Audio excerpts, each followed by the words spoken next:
ეხლა წარმოიდგინეთ, ისეთ სახლს გჩუქნიან, როგორიც შენ გინდა რა.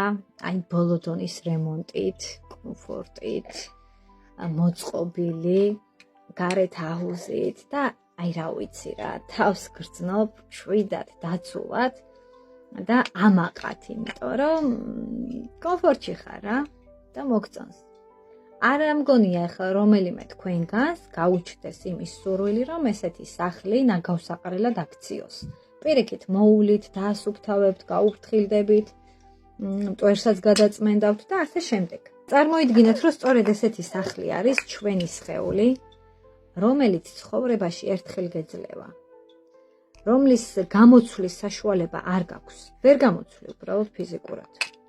მაგრამ შეგიძლია რომ იზრუნო, გაუფრთხილდე, მოუარო, გააჯანსაღო და ყველაფერი გააკეთო იმისთვის, რომ სიცოცხლის ბოლომდე ეს შენი სხეული მოგემსახუროს ისე, როგორც საჭიროა.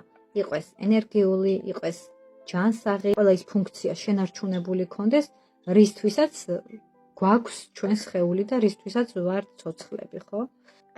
იყავით თქვენი სხეულის მადლიერი მეპატრონე და იზრუნეთ თქვენს როგორც გარეგან, ისე შინაგან ჯანმრთელობაზე.